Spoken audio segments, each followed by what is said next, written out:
Hello guys, তোমরা দেখতে পাচ্ছ অলরেডি আমাদের কুবেটা MU-02 গাড়িটি চসছে, দেখতে পাচ্ছেন। ও ভিডিও এনার্জি ভাল লাগছে না, কারণ কাজের যা পরিস্থিতি, মার্কেট যা কাজের যা পরিস্থিতি হয়ে যাচ্ছে বারকে বার, গাড়ি ব্যবসা শেষ পর্যন্ত কী হবে জানি না। হ্যাঁ, বলছি না যে যে বেশি কুরকুরবে তাকে একটা গাড়ি কিনে দাও। হ্যাঁ, বলছে আর কি, সেটাই হচ্ছে কথা। পুরো এখন পরকে পর কথাটা বারকে বার মিলে যাচ্ছে। তো বন্ধুরা দেখতে পাচ্ছেন, এই যে এই গাড়িটা প্রায় আজকে 4 বছর হবে বয়সটা হলো। গাড়ি কিস্তি শোধ করতে করতে গাড়ির কলজে শেষ হয়ে গেছে।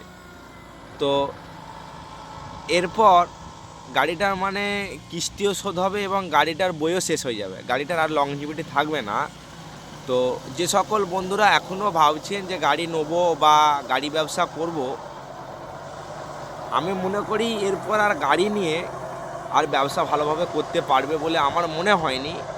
তো সকল বন্ধুদের কাছে আমার একটাই অনুরোধ, তো যে সকল বন্ধুরা গাড়ি নেবেন ভাবছেন, আশা করি তারা আর গাড়ি না নেওয়াটাই আমার মনে হয় বেটার হবে।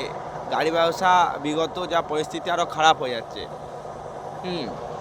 আপনি ভাবছেন 200 ঘন্টা কাজ করব, সেখানে হচ্ছে 100 ঘন্টা। ঘর থেকে কিস্তি দিতে হচ্ছে, ঘর থেকে তেলের পয়সা দিতে হচ্ছে, গাড়ি মেনটেন্স খরচা করতে হচ্ছে এবং ড্রাইভার খরচা করতে হচ্ছে। হ্যাঁ, মানে গাড়ি ব্যবসা শেষ পর্যন্ত কি হয়ে দাঁড়াবে বোঝা মুশকিল। সে বলছে না গাড়ি ব্যবসা মানে হাঁড়ি ব্যবসা, সেটাই হয়ে যাচ্ছে। চাষির যতই আপনি ভালোভাবে কাদা করুন, সে বলছে খারাপ হচ্ছে। যত ভালোভাবে ধরুন, সে বলছে এই হচ্ছে, আয় হচ্ছে। মানে চাষির মন জোগাতে পারছেন না। তো আমার একটাই অনুরোধ, আমি তো ডুবেছি, শেষ হয়েছি গাড়ি নিয়ে। তো আমি মনে করি আবার আরও কোনো ব্যক্তি যারা চিন্তাভাবনা করছেন গাড়ি নেবো বা গাড়ি ব্যবসা খুব ভালো ব্যবসা, রোটার ব্যবসা খুব ভালো ব্যবসা, হ্যাঁ নেবো চিন্তাভাবনা করছেন, আমি মনে হয় আর নতুন করে যে নেবে সে মনে হয় গেনার হতে পারবে না। কারণ যে হারে গাড়ি বেড়েছে, কাজ এক ভাববেন এক করবে। তারপর আপনি যতই ভাবেন যে আমার এই চাষিগুলো ধরা আছে, এই চাষিগুলোর আমি কাজ করি প্রত্যেক বছর বা করব, সেগুলো আমার মনে হয় যে এবছর করছে সামনে বছর করবে বা সামনে বছর আপনার গাড়ির আরও দ্বিতীয় কাজ বাড়বে, সেটা আমি মনে করি যে হবে বলে আমার তো বিশ্বাস হয় না।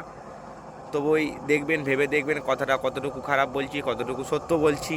যারা গাড়ি নিয়েছেন তারা হয়তো দেখতে পাচ্ছেন বা ভিডিওটা দেখবেন, লাইক কমেন্ট করবেন, শেয়ার করবেন, পাশে থাকবেন।